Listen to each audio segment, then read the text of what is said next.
Buenas tardes, me presento, mi nombre es Sofía Maldonado, soy egresada de Psicología Clínica y bueno, la entrevista de hoy es para poder ahondar sobre conceptos de la ética del psicoanálisis principalmente.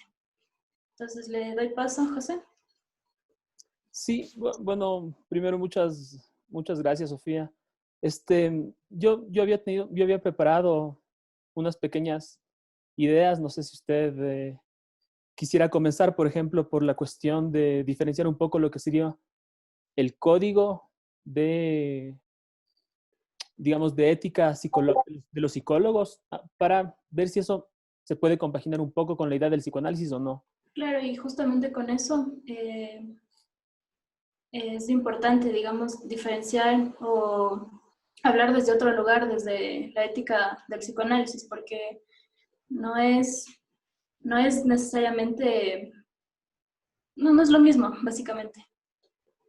Sí, Y se lo toma de distinta manera para el psicoanálisis. Ese es el interés y, o sea, me interesaría saber cuál es la noción, digamos, que usted concibe de ética en el psicoanálisis. sí, mire, como le decía, tal vez sea una buena idea comenzar por separar lo que es el código de ética de los psicólogos Ujú. de lo que sería la ética del psicoanálisis. En el mensaje que usted me envió hablaba de una especie de compromiso del psicólogo clínico con la ética, un compromiso ético, etcétera.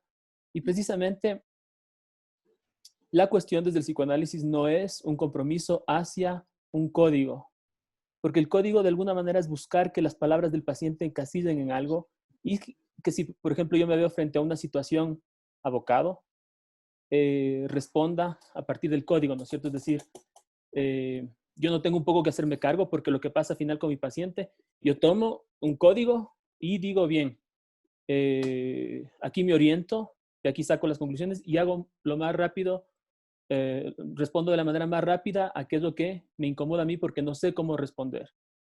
Desde el psicoanálisis no hay, digamos, cómo tomar la palabra del paciente como algo que se puede encajar en un código, porque la palabra básicamente es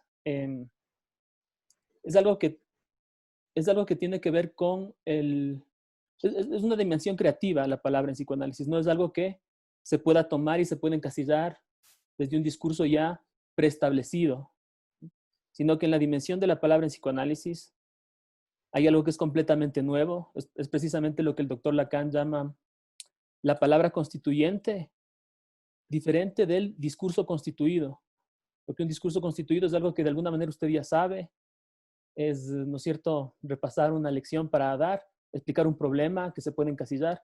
Y desde el psicoanálisis, precisamente en la medida en que se interesa por la particularidad de la palabra del sujeto, no hay una posibilidad de reducir todo a un código.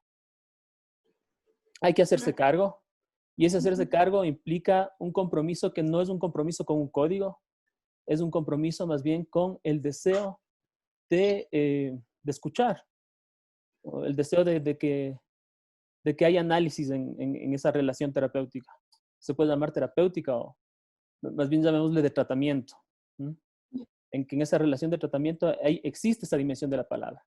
Por ejemplo, cuando alguien dice algo completamente nuevo, no dejar pasar ahí como si eso fuese algo absolutamente normal, sino señalar ese punto, por ejemplo, con un corte en la sesión, precisamente para que eso no pase desapercibido para el sujeto, porque precisamente la dimensión del inconsciente se manifiesta ahí, se manifiesta en aquello que se escapa a la voluntad de decir del sujeto, en eso que va más allá. ¿Mm? Entonces, tal vez por ahí podríamos diferenciar, ¿no es cierto? No podemos, desde el psicoanálisis, no podemos tener la tranquilidad de apoyarnos en un código para responder. Mm, Claro. Porque lo que, lo que Freud nos propone son eh, consejos, él llama consejos al médico, por ejemplo, lo que sería la técnica del psicoanálisis, pero más que técnica entendido como un conjunto de pasos o un método a seguir, son principios rectores de un acto.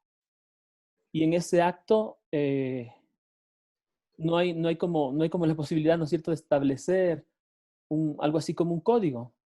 Se tratan de principios que orienten y de hecho son Freud se fija tanto en los conceptos y muy poco en las formas, que dice, por ejemplo, que que otra personalidad diferente a la de él podría hacer las cosas de una manera muy diferente a la que él las hace. Por ejemplo, en relación al tiempo de la sesión. Para Freud eran de 45 minutos, pero dice, estas son las ideas que se han adaptado un poco a mi práctica, pero no veo por qué no. Otras personas con otro estilo, por decirlo de alguna manera, elaboren o ejerzan su práctica de otra manera. Entonces, no son principios de un ritual. No se trata de un ritual, no se trata de un código. Más bien se trata de unos ciertos principios que se organizan a partir, bueno, no todos, pero muchos se organizan a partir de una problemática que tiene mucho que ver con la ética y que es del de no querer el bien del paciente. Esto es un poco complicado, pero si quieres lo podemos profundizar un poquito más. Sí.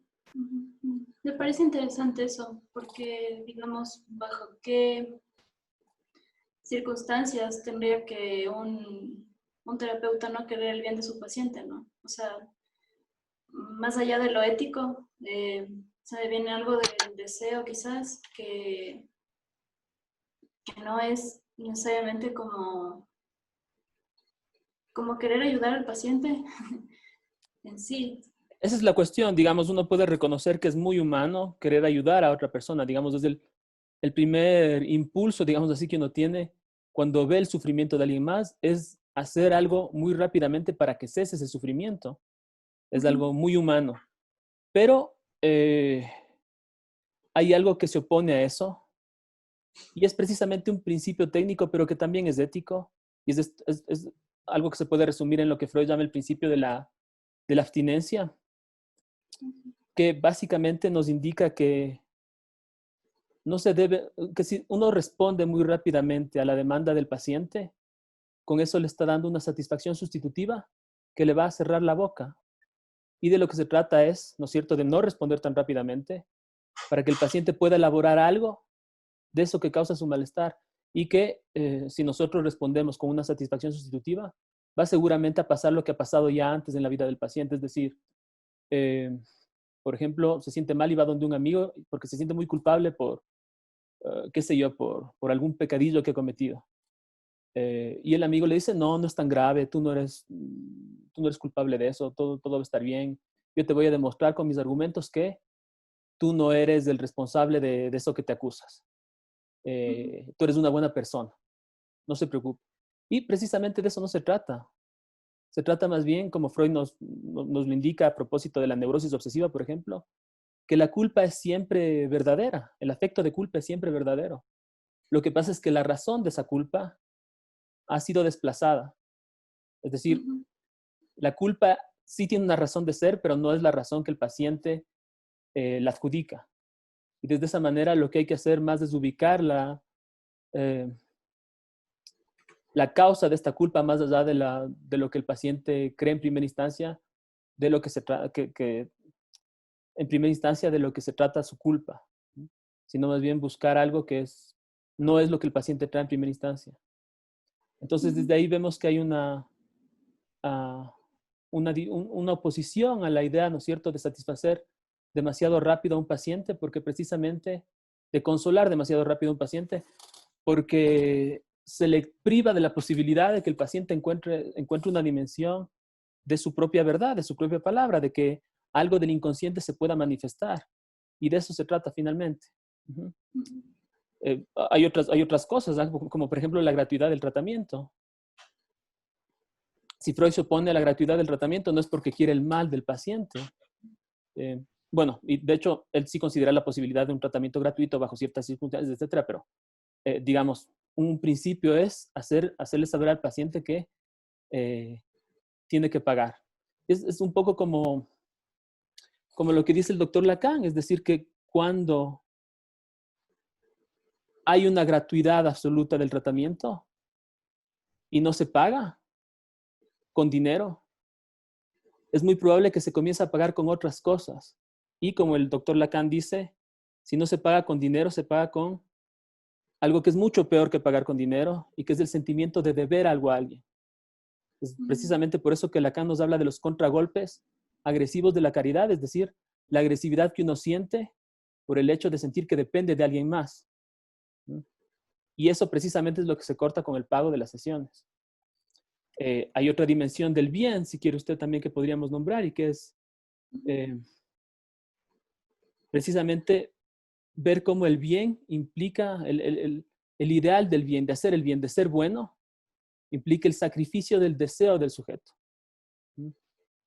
Es decir, que para el psicoanálisis se debe sospechar en general de todas las formas de utopías políticas que prometen un paraíso celeste, que digamos, si votas por mí o si hacemos estas reformas, todos vamos a vivir en un paraíso. Hay que desconfiar de eso precisamente porque para Freud el malestar que existe en la cultura, por eso es que Freud escribe ese texto que se llama el malestar en la cultura, es algo estructural, es algo que responde finalmente a la imposibilidad de que la pulsión sea totalmente satisfecha. Y eso, por supuesto, no se cura, por ejemplo, con los ideales utópicos de transformación social. Por ejemplo, la idea que tenía Rousseau, ¿no es cierto?, del buen salvaje. Él pensaba un poco, siguiendo a un autor español, que el ser humano es bueno por naturaleza y lo que de alguna manera le daña es el contacto que tiene con otros, con la sociedad. Entonces hay que transformar algo de la sociedad para que esa pureza vuelva, digamos, a tener su curso. Y en esto Freud no está para nada a favor de Rousseau. Más bien Freud está del lado de Hobbes. Para Hobbes, más bien el estado de naturaleza es un estado de barbarie. Y precisamente de lo que se trata es de reconocer una maldad inherente en el ser humano. Por eso es que para Hobbes el hombre es lobo del hombre, aunque para Freud incluso toma esto de Hobbes, pero incluso va más allá. Incluso para Freud, con el masoquismo primordial, por ejemplo, podríamos decir que el hombre es un lobo para sí mismo. Y esto es algo que nos separa un poco de el ideal de que una transformación social va a venir a cambiar la vida de la gente para siempre, ¿no es cierto? Es un poco lo que yo me acuerdo que en la universidad que estaba, había un graffiti que me llamó mucho la atención a mí, que decía algo así como: politiza tus angustias y angustiarás a los políticos. Entonces usted sí ve ahí como la dimensión digamos, de la proclama feminista que decía lo personal es político, está en su máximo esplendor, ¿no es cierto? Para el psicoanálisis no, digamos, no se trata exactamente de eso. La dimensión de lo subjetivo es algo que concierne al sujeto y que no se va a solucionar por las transformaciones sociales. Es algo sobre lo que el sujeto tiene una responsabilidad que es irreductible.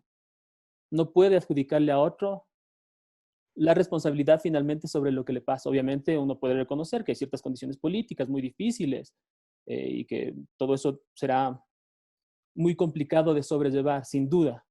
Pero hay una dimensión del sujeto que nos explica por qué algunas personas que han vivido bajo regímenes completamente atroces han podido, digamos, salir adelante a pesar de ello. Y hay otras personas que incluso viviendo en sociedades en donde no hay un régimen político tan atroz, no se han podido sostener en la vida.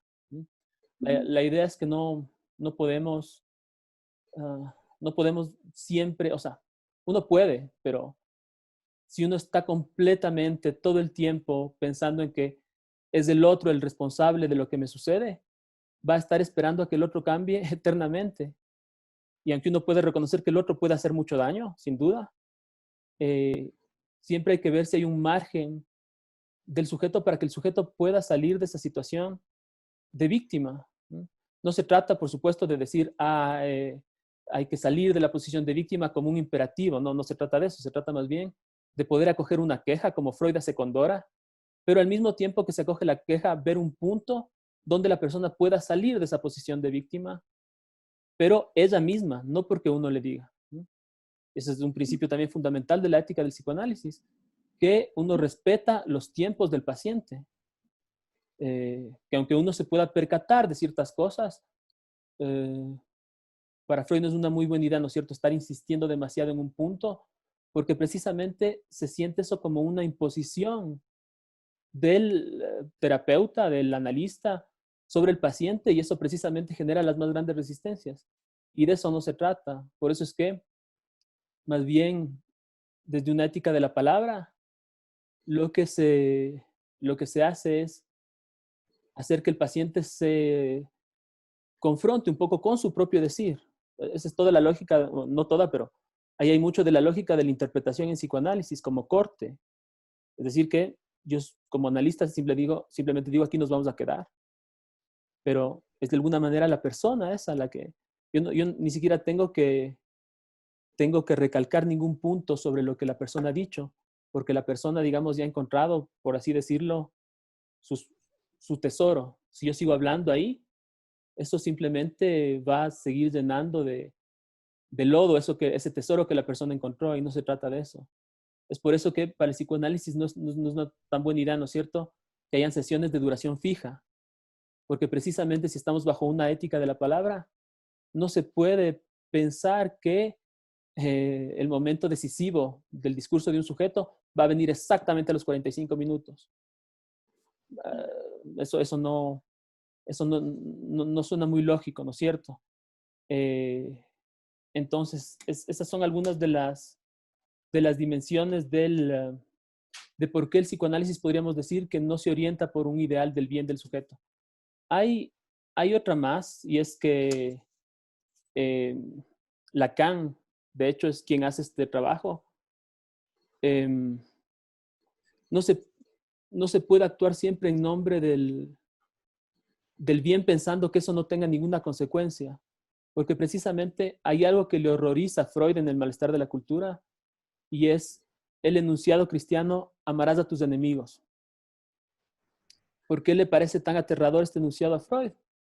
Porque precisamente él ve ahí una ley, una orden, precisamente un imperativo categórico, ¿no es cierto?, como luego lo va a elaborar Kant, que desconoce cualquier particularidad del sujeto, cualquier dimensión de su interés afectivo, de su interés de persona, para someterse a una ley a la cual no se le puede decir que no. Y eso es precisamente lo que, de hecho, Freud nos dice en El yo y el ello cuando habla del superior. De alguna manera, Freud nos dice ahí, si quieren entender al superior, vayan a Kant, el imperativo categórico. ¿En qué se caracteriza cuál es la esencia del imperativo categórico? Es precisamente actuar como si el principio de mi acción valiera como una ley universal para todos. Y precisamente ahí está ese desconocimiento de la particularidad, de la dimensión subjetiva. Yo estoy abocado a cumplir una ley independientemente de lo que yo piense. Y en ese principio también Kant incluso llega a decir, ¿no es cierto?, que, por ejemplo, si yo salvo a mi hija que se está ahogando de un barco, por ejemplo, yo salto para salvarle a mi hija. Para Kant eso no tiene ningún tipo de valor moral, porque precisamente yo tengo un interés en salvar a mi hija. Hay algo de mi propio interés ahí, y eso precisamente no es cumplir la ley moral. Para Kant, cumplir con la ley moral es guiarme bajo el principio de que si cualquier persona se cae del barco, yo con igual prontitud me lanzaré a rescatarla. Y precisamente por eso Kant no ve que nada que despierte un placer, un interés en el sujeto puede entrar dentro del ámbito de la moral. Para Kant, lo que sí entra dentro del ámbito de la moral es el afecto del dolor.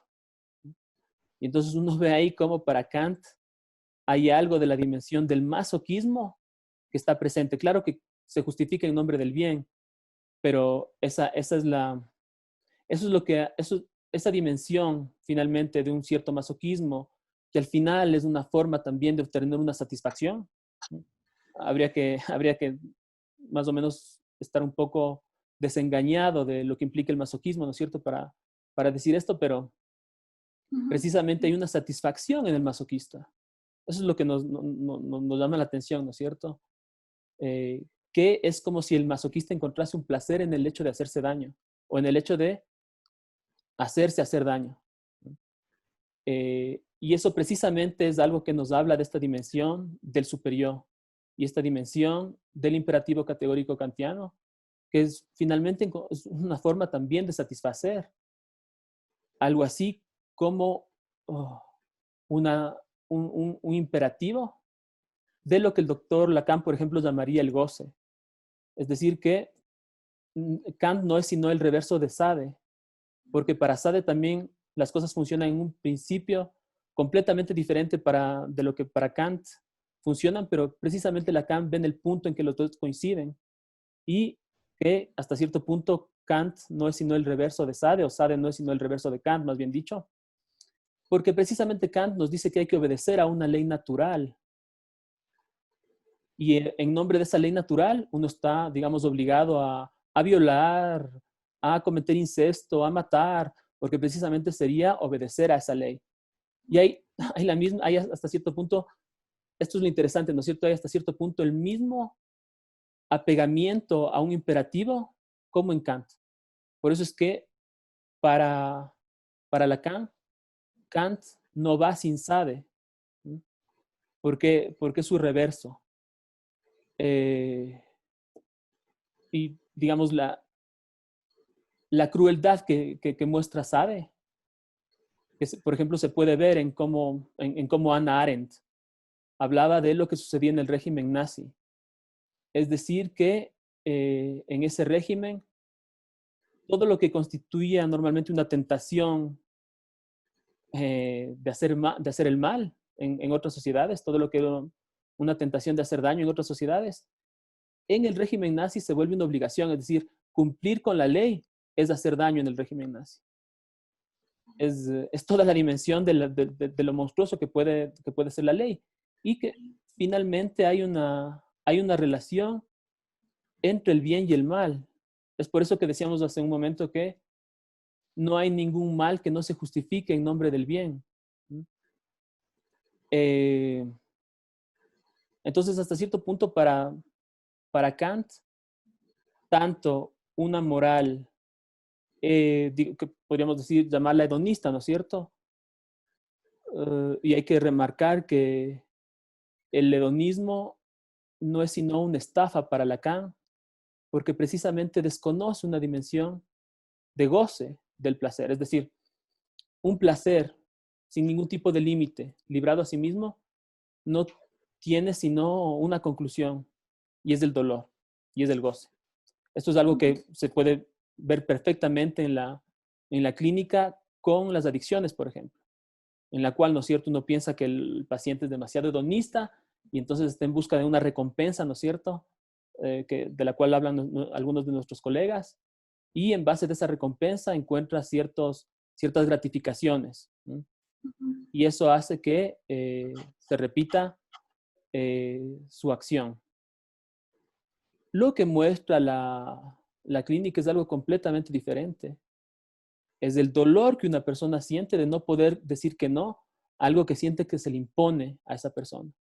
Es decir, por ejemplo, estar a las 3 de la mañana y no poder dejar de tener que, qué sé yo, armarse como dicen algunos de los pacientes que consumen base de cocaína, que es la droga que es más consumida en nuestro país. Armarse, por ejemplo, una pistola a las 3 de la mañana, pero sin ningún tipo de placer. Hasta cierto punto, con las lágrimas en los ojos, sintiendo que hay un imperativo al cual no pueden decir que no, que es una exigencia de satisfacción que va más allá del placer. Precisamente ahí es donde encontramos la dimensión moral de la experiencia analítica, es decir, ese momento, ¿no es cierto?, en donde la persona dice, yo sé muy bien que estoy haciendo el mal, pero no puedo evitarlo. Es decir, que no es una cuestión de saber finalmente, de conocimiento. No es una cuestión de conocer, de tener información suficiente de que las drogas hacen daño, por ejemplo. Porque precisamente ahí esta dimensión de lo moral en la experiencia analítica no se trata de discutir desde un punto de vista erudito las mejores formas de vivir, lo que está bien y lo que está mal, y entonces el analista sería aquel que orienta a su paciente hacia el bien o hacia la moral, porque precisamente lo que, lo que muestra la experiencia es otra cosa, es decir, es la imposibilidad del sujeto de querer el bien, es algo que no depende del conocimiento del sujeto hasta cierto punto, es toda la dimensión de la exigencia de la pulsión, de una satisfacción ciega, y para eso, digamos, eso no, es un poco inefectivo el conocimiento en esos momentos. Más vale otro tratamiento de la pulsión que no sea el de las campañas de información, por ejemplo. No, por lo menos desde el psicoanálisis no es eso lo que nos interesa. Claro. Eh, ¿Sí? Diga, Sofía. Así que no es la prevención en el psicoanálisis. O La sea, prevención de... O sea, uno no puede oponerse, ¿no es cierto? Hay efectos de sugestión, la educación tiene unos ciertos fines sociales que pueden tener un cierto beneficio social también, pero no es el principio del psicoanálisis, ¿no? Digamos, uno puede evitar mediante sugestión muchas cosas, pero no se trata de acudir al discurso del amo en psicoanálisis. Eso no excluye, ¿no es cierto?, que un psicoanalista a veces, por ejemplo, si tiene un paciente que que no puede comenzar un proceso precisamente porque no ha cesado su estado de estar demasiado angustiado, de tener pensamientos suicidas, etcétera, uno no puede descartar en ese momento de acudir ahí sí al discurso del amo y apoyarse, por ejemplo, en un hospital psiquiátrico, etcétera. Es perfectamente válido, pero no es psicoanálisis. Es más bien algo que un psicoanalista puede utilizar si es que es necesario, en casos en donde el discurso analítico como tal no, no puede instalarse. Ah, eso le podría decir, Sofía. No sé, tengo preparadas algunas otras cosas más, pero no sé si usted me quiera preguntar algo más antes. Tal vez eh, aquí puede encontrar una quizás, respuesta. Diga. sí, quizás más que preguntar sería como hacer ciertos comentarios, Ujú, porque me parece súper interesante esto de lo que me menciona del cómo comparar esta parte de Kant con Sade, porque ujú, de hecho Lacan sí lo hace. ujú, Y claro, hay este escrito, ¿no? De Lacan donde realiza todo este recorrido por Kant y Sade. Y de hecho yo en mi trabajo también lo hago, no con Sade, pero sí realizo un recorrido pequeño en Kant. ujú, Y claro, es esto que yo a lo que llegué es que digamos, el imperativo de Kant es, es una ética, digamos, imposible de cumplir para el deseo del sujeto. Es ujú. como, no se basa en lo que en realidad quisiera el ser humano, sino se está como, no sé, quizás añorando algo que se quisiera como sociedad, algo así, pero más allá yo lo vi como algo así, como algo muy alejado del deseo, de todo, del reconocimiento en sí del sujeto. Sí, es de la exigencia hasta cierto punto de la renuncia del deseo del sujeto. Por eso es que Lacan en el seminario 7 va a tomar la figura de la dama, por ejemplo, entre otras. Está el superior también. Pero, por ejemplo, en la figura de la dama, que es un punto en donde Lacan puede reconocer algo en donde no hay en donde el sacrificio del sujeto es absolutamente necesario, porque ¿qué es esta dama idealizada?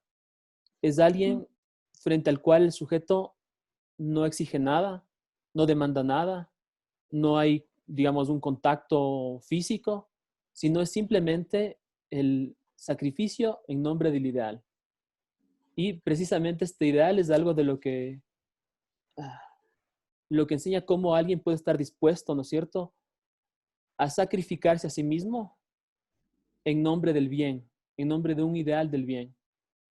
Eh, y cuando esta persona, ¿no es cierto?, finalmente le traiciona, la persona se queja. Y para Lacan, digamos, el héroe lacaniano es aquel, más bien, al contrario, que puede ser impunemente traicionado, dice Lacan. No recuerdo exactamente el término que él utiliza, pero es alguien que no porque los demás la hayan traicionado, no porque los demás la hayan defraudado, toma eso como una excusa para él mismo hacerse daño. Es en esa medida que puede ser impunemente traicionado. Y ese es un principio. Otro principio que acompaña a Lacan en ese seminario es el de no ceder sobre el deseo. Y precisamente cuando, en nombre del ideal del bien, sacrificamos nuestro deseo, es precisamente cuando más nos alejamos de la dimensión de lo que, de lo que deberíamos estar orientados en tanto, digamos, psicólogos interesados por el psicoanálisis, que es la cuestión del deseo. ¿No? Tener siempre un poco de sospecha, ¿no es cierto? Cuando un paciente nos dice algo así como, es que ahora sí voy a ser bueno. Lo que quiero ahora, de ahora en adelante en mi vida es ser bueno. Voy a hacer el bien. No voy a tener malos pensamientos, no voy a ceder a las tentaciones, voy a estar tranquilo. Lo que nos está diciendo ese paciente es, voy a sacrificar mi deseo en nombre del ideal. Eso. Y bueno, ahora que estamos hablando del deseo, me gustaría saber un poco más sobre quizás elementos, términos que se pueden tomar en cuenta para hablar de la ética del psicoanálisis, o sea, que no se pueden desligar. Mire, seguramente lo que tiene esto bastante que ver con los principios técnicos que da Freud en sus famosos escritos técnicos, es decir, todo lo que él habla de la transferencia, a propósito de la interpretación, a propósito del principio de abstinencia, a propósito de la regla fundamental, porque Freud ahí nos enseña la ética del sujeto del inconsciente, de tomar en cuenta en serio el sujeto del inconsciente. Por ejemplo, en la transferencia, Freud nos dice que hay que diferenciar ciertas dimensiones de la transferencia. Es algo que Lacan luego lo va a ordenar mucho más claramente a propósito de sus famosos 3 registros. Y, por ejemplo, Lacan, ya desde el seminario 1, nos va a decir que la transferencia imaginaria, es decir, esa idea del sentido común que se tiene de la transferencia, ¿no es cierto? Como que el sujeto con el terapeuta repetiría ciertas acciones parecidas a las que sucedieron con sus padres, por ejemplo. Y Lacan da un ejemplo muy interesante de eso, porque nos dice, ¿no es cierto?, que él tenía un paciente que hablaba de cómo el estar en el diván recostado hablando le hacía recordar a aquello que pasaba con su madre. Es decir, que el paciente cuando se iba a dormir, su madre venía en camisón y hacían ciertas confidencias en ese momento. El hijo le hacía ciertas confidencias a su madre y al mismo tiempo intentaba como ver a través del camisón de la madre. Y entonces, una primera instancia uno podría decir, entonces el doctor Lacan viene a ocupar el lugar de la madre. Y precisamente Lacan dice, no, de lo que se trata es de una relación a la palabra. Es una situación en relación a la palabra la que se reproduce ahí. Esta situación de, digamos, hasta cierto punto, tener una cierta confidencia con alguien más, tener un cierto momento no sé si utilizar sinceramiento sea la mejor palabra, pero digámoslo así, de sinceramiento con alguien más. Y era esta dimensión de la palabra, más bien, lo que nos indicaba que la transferencia no es tanto hacia una persona, sino más bien hacia el hecho de decir algo. Por eso es que Lacan luego va a ordenar la cuestión de la transferencia en términos del sujeto supuesto saber. Porque precisamente yo al suponerle saber a alguien más, tengo la esperanza, ¿no es cierto?, de que hablando, de que contándole mis problemas, algo va a salir de eso que me permita vivir mejor. Pero precisamente es de esa dimensión de una transferencia simbólica, como diría Lacan, la que instituye en primera instancia la ética del psicoanálisis, ¿no? Algo en donde se puede orientar la ética en relación a la palabra. Está, por supuesto, la dimensión de la manifestación eh, clínica, lo que hablábamos un poco hace un momento, ¿no es cierto?, de la instancia moral. Es decir, aquellos momentos en que la persona, ¿no es cierto?, siente que no puede decir que no a algo, esos momentos en donde reconoce que hay algo más fuerte que ella misma y que no depende casi ya de su voluntad, de que hay algo que finalmente le controla, frente a lo cual no puede sino ceder. Esa también es una manifestación. ¿Cómo responder a eso? Es parte de la ética del psicoanálisis. Es que el analista responde tranquilizándole, diciéndole no se preocupe, todo va a estar bien, o más bien devolviéndole algo ahí a ese sujeto de esta dimensión que aparece en ciertos momentos de su vida. Por ejemplo, un principio por el que yo me orientaba cuando trabajaba con pacientes que sufrían de adicciones era intentar hacer que reconozcan un poco el momento en que surgía esta, esto que algunos psicólogos llaman el craving, que es esta sensación de tener que acudir a la droga. Yo lo que trataba de buscar era ver en qué punto esa exigencia se volvía irrefrenable. Es decir, que un adicto, todos saben, ¿no es cierto? Un adicto puede tener unos ciertos rituales, puede, qué sé yo, tener un horario para consumir la droga, sin duda, y puede hacerlo muy, muy seguido, pero hay momentos en la vida de la persona que son aquellos en los que la persona no puede decir que no, y en donde siente precisamente la fuerza de la pulsión como una exigencia de satisfacción más fuerte que nunca. Y entonces hay un momento coyuntural en la vida de la persona en donde esta satisfacción se presenta y lo que eso nos indica es localizar este punto de lo que el doctor Lacan llamaría finalmente lo real en la experiencia analítica. Este punto de lo real, este punto que escapa a lo simbólico, es de ahí por donde se orienta el analista. Esa es una manera de localizar, digamos, mediante el concepto de lo real, eh, algo en relación a la ética del psicoanálisis. Sí, digamos, por lo general, ¿no es cierto? Todo lo que tenga que ver con la palabra en su dimensión, cómo se le entiende en psicoanálisis, es decir, que hay una palabra eh, que no es aquella que, digamos, el analista no se tranquiliza por encontrar una palabra donde el sujeto nos diga que esté bien o que esté progresando. Porque uno puede estar un poco tranquilo, ¿no es cierto? Cuando un paciente nos dice, sabe que estoy mejor, estoy viniendo ya acá donde usted ya algún tiempo, y ya por fin creo que he solucionado estos problemas. Tampoco hay que tener una sospecha paranoica con respecto a eso, pero hay que tomarlo como un propósito del yo.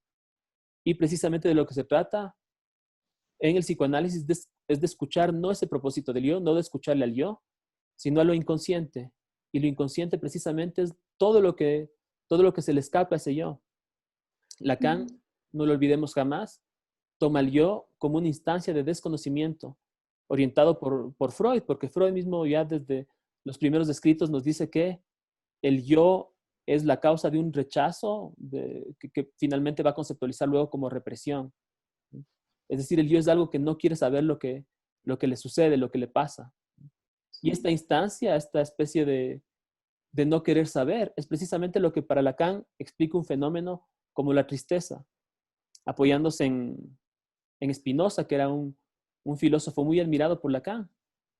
Él tiene una cierta teoría de la tristeza. ¿Qué es lo que decía Spinoza? Decía que de alguna manera lo que nos afecta en la pasión triste es el haber desconocido la causa de esa pasión triste. Usted sabe, usted escucha ahí bien que muy freudiano ahí Spinoza, ¿no es cierto? La causa de mi sufrimiento está en un cierto no saber. Y cuando alguien se relaciona con la causa de su saber, tiene una cierta orientación, digamos, ética desde la ética del psicoanálisis.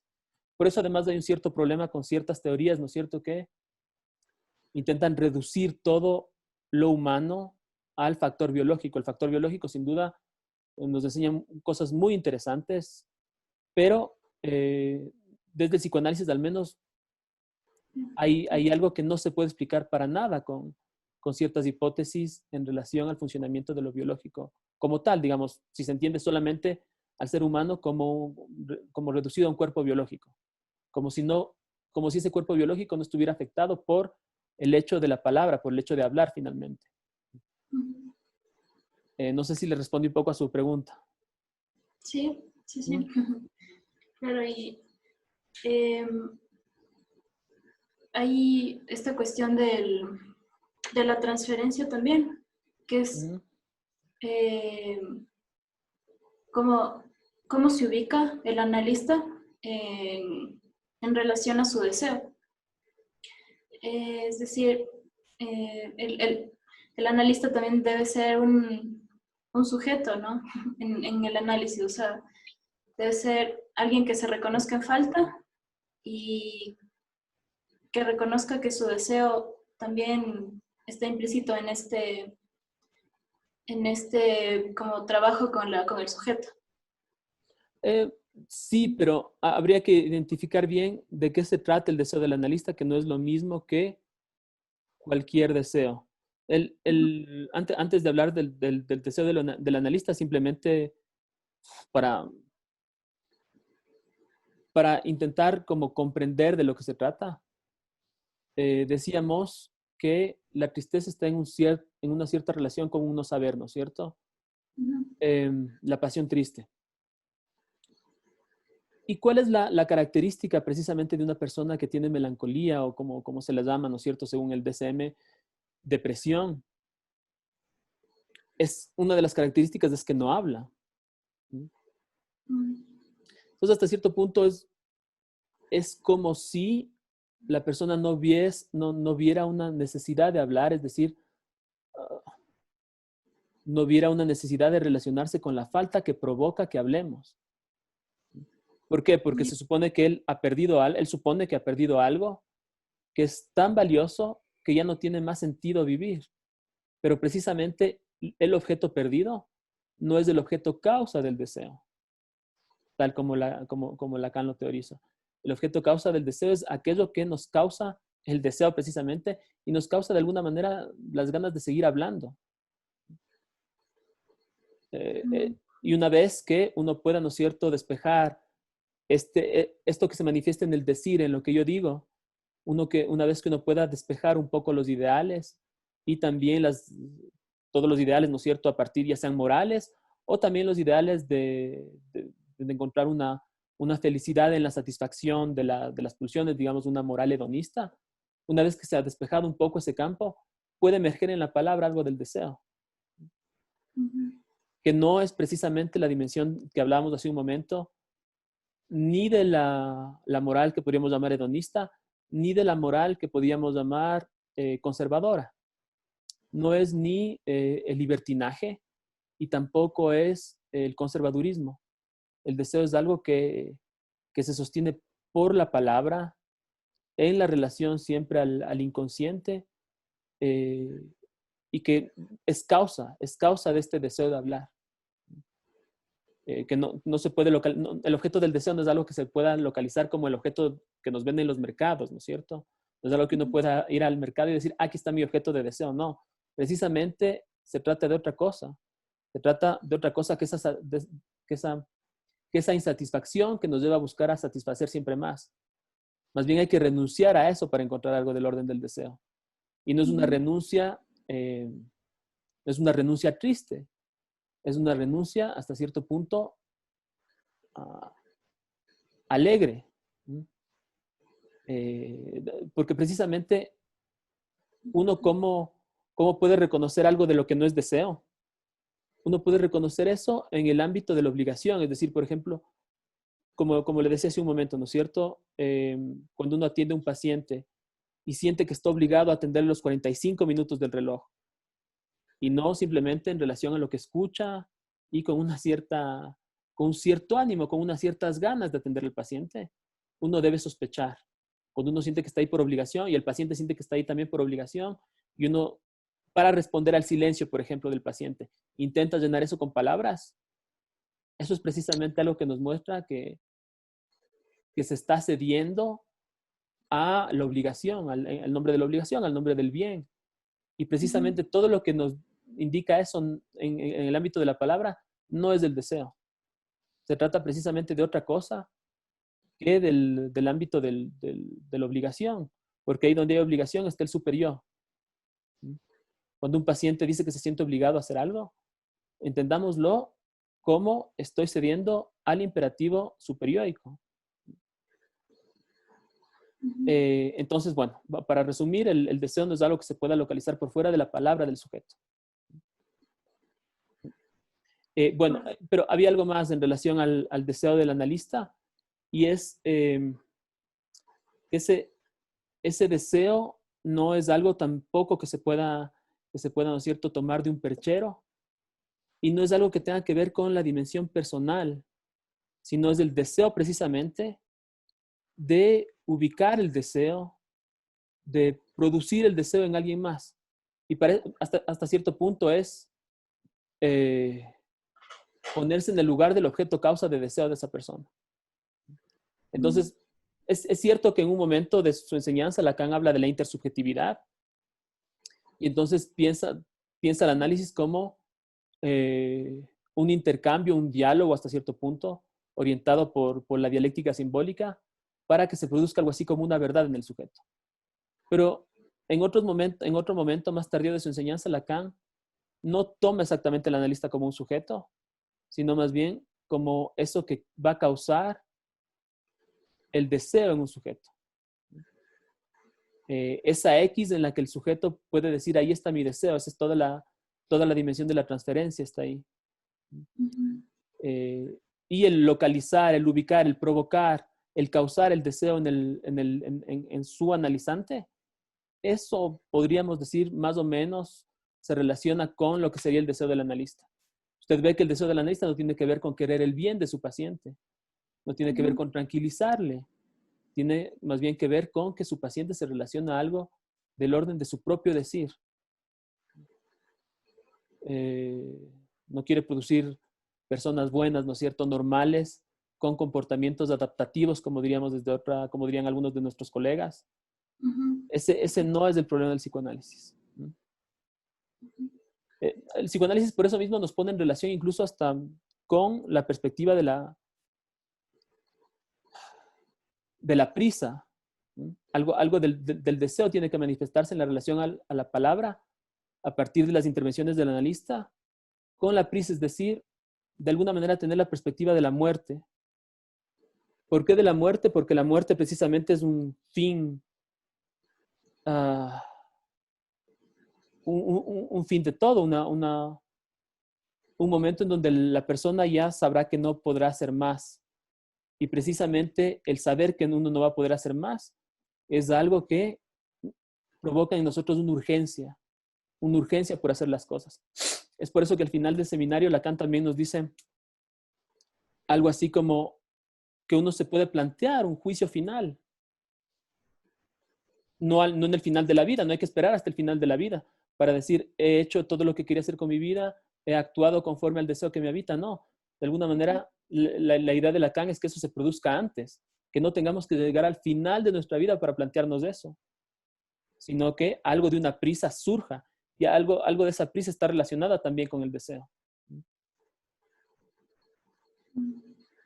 Claro, más que la prisa, digamos, en sanar,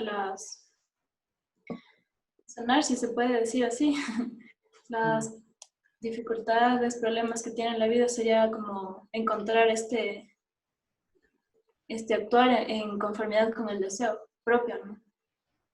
Sí. Es decir,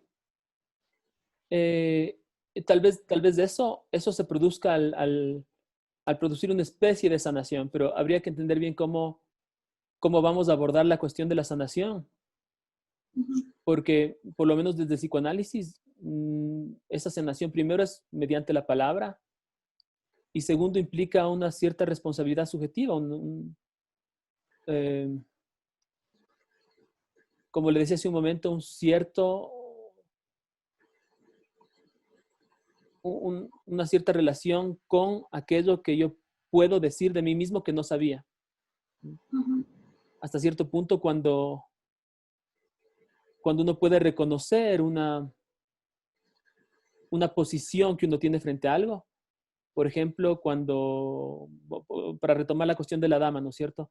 Por ejemplo, cuando alguien está muy, muy, digamos, entregado a su pareja y su pareja, digamos así, ve que está muy desesperado, muy angustiado por estar con ella, más bien la pareja, ¿no es cierto?, puede tener puede tener una actitud de rechazo frente a eso.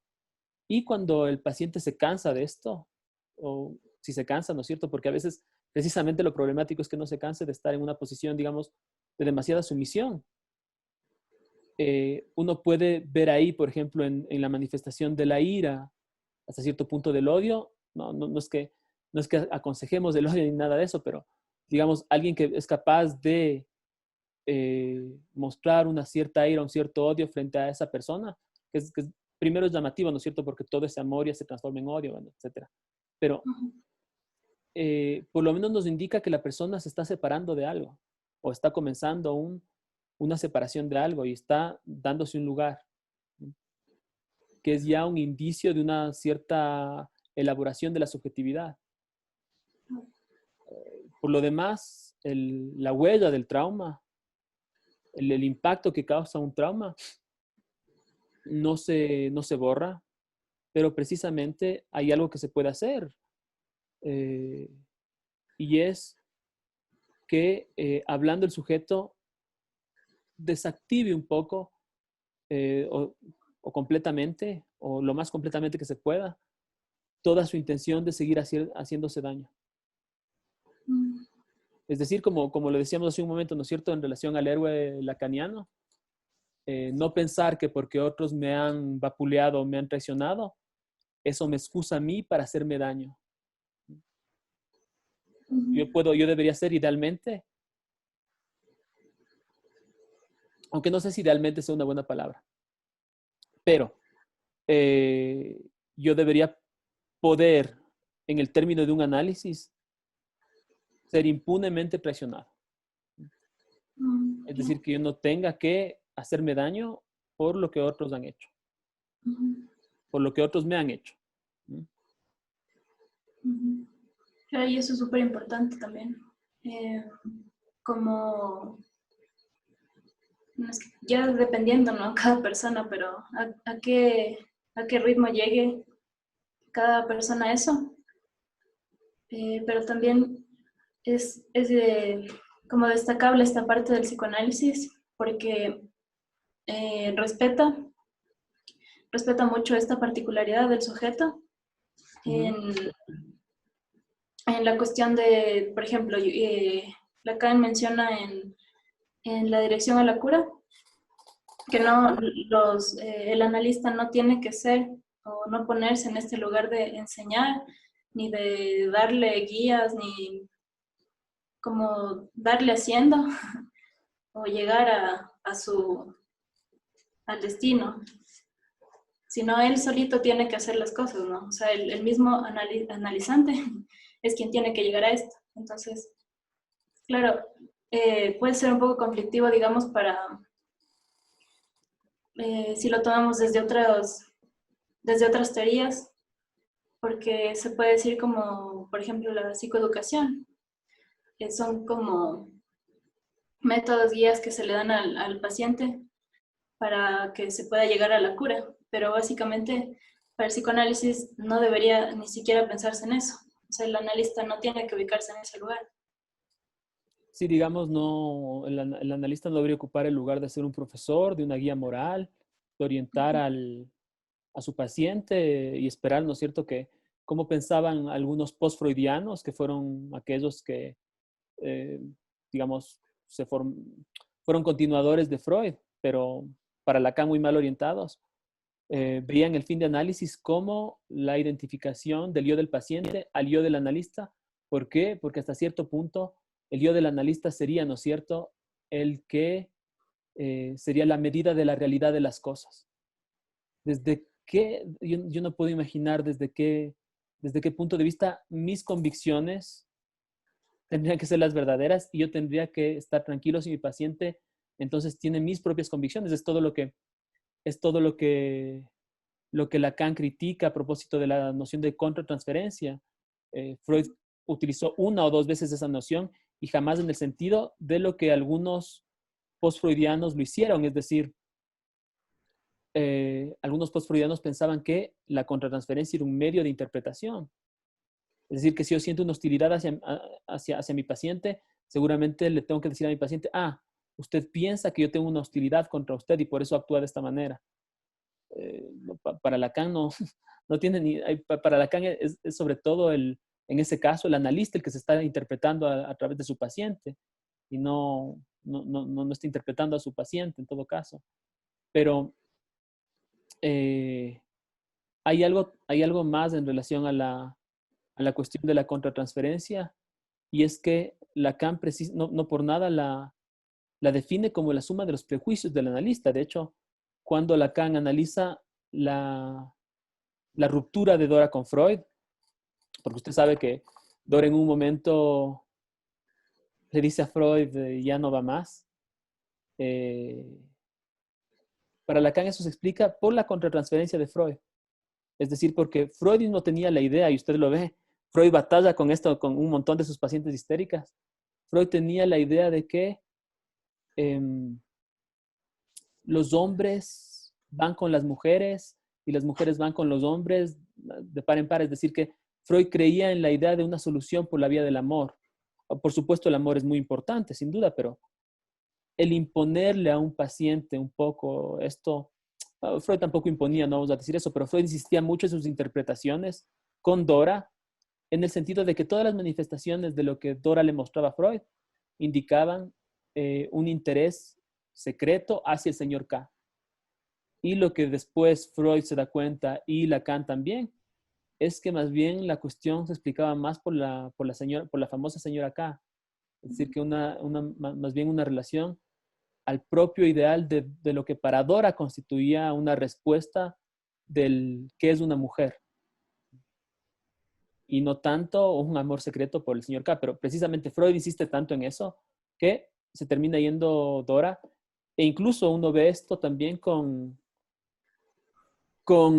Irma. En el famoso sueño de Irma se manifiesta algo de esto también. Porque Freud también le dice a Irma que la solución para su histeria, ¿no es cierto?, era que, por decirlo así, les haga caso a algunos de sus pretendientes. Y que haciéndole caso ya entonces se iba a curar de su histeria. Entonces Freud no se equivocaba en la relación entre la sexualidad y el sufrimiento de los pacientes, ¿no es cierto? Pero pensar que ese malestar se iba a resolver a través del ideal del amor, no le funcionó muy bien a Freud. Y de hecho Freud, incluso esto le llega a tocar tanto a Freud, que Freud llega a soñar que él no era responsable de que la paciente siga con síntomas. Porque él pensaba muy bien, yo ya le dije lo que le tenía que decir, es cuestión de ella si quiere aceptarlo o no.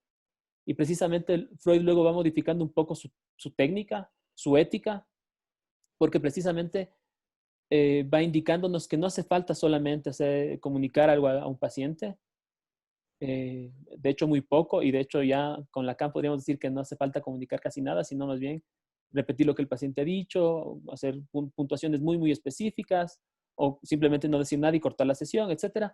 Pero para Freud el punto importante era que exista una convicción al final de un proceso y que sea el paciente mismo el que llegue a convencerse de algo, como para decir, esta comunicación ha tenido un efecto. Es decir, que no se trata solamente de decir algo y el paciente verá, sino que hay algo así como una dialéctica necesaria, una dialéctica que es necesaria además tolerar, porque se puede presentar el fenómeno de la resistencia con el paciente, para que finalmente alguien pueda relacionarse con una verdad suya de mejor manera. Y precisamente lo que Freud no hace con Irma es eso. Freud intenta muy rápidamente decirle, vea, aquí está la solución. Irma, por supuesto, no toma bien eso, ¿no es cierto? Claro. Y bueno, ahora Am, hablando digamos, todo esto como en conjunto, ¿cuál sería la importancia que usted le da a la ética? ¿O que piensa que se le debería dar a la ética en el trabajo de una consulta privada? Podría resumir esto en una frase de un psicoanalista que nos dice, no hay clínica sin ética. Es decir, la ética es algo que orienta la técnica, Ujú. que no se puede pensar en trabajar con un paciente solamente desde un manual que uno tendría como psicólogo, de pasos a seguir. Ujú. Porque el responder éticamente desde el psicoanálisis o la ética del psicoanálisis nos exige tomar en serio la cuestión de la palabra, tomar en serio la cuestión, por ejemplo, de que algo así como una satisfacción, una alegría suprema podría venir y prometerle eso al paciente. Eso no tiene que ver con las conclusiones del psicoanálisis. La idea del bien, ¿no es cierto? Ujú. Como hemos expuesto aquí largamente. Eh, todas esas cosas son preceptos éticos, pero al mismo tiempo son parte de la técnica. Y de hecho, el doctor Lacan nos dice que es un poco así con Freud, que sus famosos escritos técnicos finalmente tienen una dimensión ética, que no es simplemente una técnica. Entonces es absolutamente fundamental. Sí. ¿Mm? Y o sea, poniéndolo, digamos, como comparación de esta ética del psicoanálisis con la ética de, digamos, la otra ética general, eh, ¿cuál cree que serían o podrían ser los conflictos que se presentan digamos, a nivel de, del trabajo con el paciente? Porque, por ejemplo, pueden haber pacientes que digan, ¿cómo es posible que yo pague, no sé, $30 por una terapia y me atienda 5 minutos?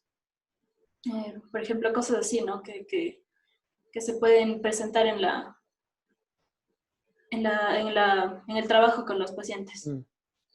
Mire, seguramente eso dependerá de cada caso, pero habría que ver que el paciente, habría que hacer que esas interpretaciones valgan los $30 del paciente, es decir, que el paciente pueda ver que algo de lo que dijo es infinitamente valioso, que ese señalamiento del analista es absolutamente valioso y para eso hay algo de responsabilidad del analista, sí, pero se puede entender que bajo ciertas situaciones eh, una persona, sobre todo en ciertas estructuras clínicas que estén más del lado de la psicosis, tomen un corte muy abrupto de una sesión como un abandono, como finalmente no me dijo nada, pero habría que tomar en cuenta un poco la relación del paciente con su propia palabra para orientarse en la cura, porque obviamente no a todos los pacientes se les puede tratar de la misma manera. Eso es parte de la ética del psicoanálisis.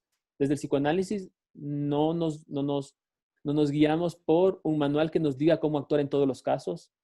Desde el psicoanálisis, desde el caso por caso, lo que importa. Hay principios, por supuesto, unos principios que nos orientan, pero no hay un manual. De la misma manera que no hay un diccionario de sueños, por ejemplo, que nos pueda decir el paciente soñó tal cosa, quiere decir esto otro. De alguna manera tenemos que provocar que ese diccionario que está en la cabeza de cada uno pueda, pueda surgir en el tratamiento. Pero no hay algo así como un modelo universal. Entonces, en cada caso habrá que dar una respuesta medida. Pero, digamos, lo que se debería esperar es que el paciente reciba, como dice el doctor Lacan, hay una nada y que por esa nada incluso haya un precio, hay algo que le cueste. Obviamente esto depende del paciente, no le puede decir $30 por 5 minutos. Puede ser un paciente al cual se le cobre $5 por una hora. ¿Sí? Ujú. Dependiendo, porque recordemos que hay casos y casos y hay situaciones y situaciones. Obviamente un paciente que está en una situación de mucha angustia, de mucha ansiedad, no le voy a mandar los 5 minutos. Y si es de una cierta estructura, no le voy a mandar del consultorio absolutamente intranquilo por algo que dijo y con lo que se confrontó. Más bien ahí se trata de apaciguar un poco la relación al goce. Y por ejemplo, no sé si le gustaría añadir algo más antes de pasar al último tema. Um, sí me gustaría, pero no se me ocurre nada ahorita. Ya. Eh, por ejemplo, se me ocurría este escenario Mm, en el que digamos, es un caso extremo, ¿no? En el que va un paciente a su terapia y, no sé, va como muy desbordado, triste, pero el analista tiene, obviamente, digamos, tiene otras consultas luego y por la situación en la que se encuentra el analista, no puede seguir atendiendo a este paciente, es decir, le atiende sus 30 minutos, 45 minutos, pero después de eso ya tiene que atender a otras personas, ¿no? Entonces, por ejemplo, si es que se presenta esta situación y el paciente siente que como que lo dejó ir a pesar de su estado, ¿qué se podría hacer en esa situación? O sea, eh, tomando en cuenta que hay otras personas que también están esperando, pero existe esta otra persona que está así desbordada, digamos. Mire, lo que habría que hacer ahí es una supervisión del analista, porque habría que preguntarse qué relación a la ley y a la obligación tiene ese analista Ujú, para pensar que no hay pacientes de él que puedan esperar un poco más ante una situación emergente de otro paciente. ujú, Es cierto que, digamos, uno debería tratar siempre de ser puntual, de cumplir con los horarios, etcétera, pero ujú, si uno piensa que eso es más importante que la dimensión particular y subjetiva de lo que está manifestando en un momento el paciente, es que está obedeciendo un poco al imperativo categórico, ¿no? Del que hablábamos hace un momento, del cumplir la ley a rajatabla. Y precisamente un analista más bien se orienta por su deseo. Y en esa medida, por su deseo de analista, ¿eh? No por su deseo particular, por su deseo de analista, y en esa medida no puede dejar, no puede permitirse eh, no tener, no responder éticamente a ese paciente que ha venido en esa situación. Y hay que inventar, habrá que inventar ahí algo para arreglar los horarios con otros pacientes. Tal vez se le puede decir a un paciente, espéreme un poquito, si no puede ser hoy, le puedo atender mañana, ¿le parece bien? ujú. Depende de cada caso, pero en general, la cuestión precisamente de un reglamento es algo que usted ve que puede ser obstáculo a la práctica del psicoanálisis. Son las mismas razones por las cuales eh, uno se puede sentir obligado a completar los 45 minutos de la sesión. Ujú, Es el reverso de eso, más o menos. Ujú. Y de lo que se trata es de otra cosa. ujú. Claro, sería más bien la actuación del analista en ese caso, porque también hay claro, otros escenarios que se pueden presentar, ya más extremos, ¿no? Por ejemplo, en el caso de que, em, por ejemplo, de que un paciente tenga un intento de suicidio, un intento, un pasaje al acto. Eh, ¿Cómo se podría quizás esto desligar de la parte reglamentaria? No siguiendo un código de ética que me diga tienes que actuar así, tienes que demandar a denunciar, digamos, a este caso porque puede ser algo perjudicial para el paciente o necesariamente se tiene que actuar en conformidad a también este código de ética sin dejar de lado la particularidad del paciente. Mire, seguramente hay situaciones muy complicadas, sin duda, Ujú, pero la idea no es orientarse solamente por lo que diga un código de ética o por lo que diga la ley penal, por ejemplo. Porque, digamos, en la ley penal hay unas ciertas contradicciones que mucha gente la puede ver como algo que nos, que nos hace confundir, que nos hace perder. Por ejemplo, hay una parte del Código Penal que nos dice que tenemos que guardar el secreto profesional. Y hay otra parte del Código Penal que nos dice que estamos obligados a denunciar si sabemos del conocimiento de un delito, Ujú. si sabemos del cometimiento de un delito. Y precisamente hay eso que parece ser una contradicción. Puede ser algo que más bien sea ventajoso, ¿no es cierto? Porque ahí nos deja la responsabilidad a cada uno de elegir cómo vamos a interpretar ese código, ¿no? De acuerdo a cada paciente. Pero en general, como le decía hace un momento, hay situaciones en donde uno no puede sino servirse del discurso del amo. Si hay un paciente que tiene ideas muy suicidas y donde sabemos que la palabra no va a tener efectos, es mejor que esa persona pueda eh, apaciguar ese impulso que tiene en ese momento, esa manifestación de la pulsión que se da en ese momento, para que luego se pueda trabajar con él. Entonces, hay casos en donde uno no puede obviar que se debería guiar por no se debería guiar, debería utilizar el discurso del amo. ¿No? Debería servirse del discurso del amo. Ujú. Y en ciertos casos, precisamente, hospitalizar a un paciente cuya vida está muy, muy en riesgo, ¿no? Y en donde sabemos que no vamos a poder trabajar con él. Ujú. Eso es decir, no se puede, digamos, del todo separar esta parte del, como tomarlo como como el fondo, digamos, no el fondo, más bien la forma de cómo actuar, porque no se puede simplemente no prestar atención a las reglas, digamos, que se imponen para la práctica tampoco. No se puede tomar como una obligación a las reglas de la práctica, dice usted. No prestar atención, o sea, Por simplemente. supuesto que no, pero por supuesto que no. Ujú. No se trata de eso para nada. Existe una ley civil, existe una ley penal, en el Ecuador no tenemos todavía, creo, o no sé si ya se elaboró, pero muchos se orientan por el Código de Ética Español, por ejemplo, aquí en el país. Y no se trata de ignorar, se trata de tomar en cuenta eso, pero saber que muchas veces uno, por obtener una tranquilidad de no saber qué hacer, de no saber cómo responder, muchas veces uno se aferra a un código para zafarse de esa responsabilidad. Y eso es de lo que hay que estar prevenidos desde el psicoanálisis. Ujú. Sí. Bueno, esos serían, como se en resumen, todas las preguntas que quería hacerle. Ujú. No sé si hay algo más que quisiera comentarme.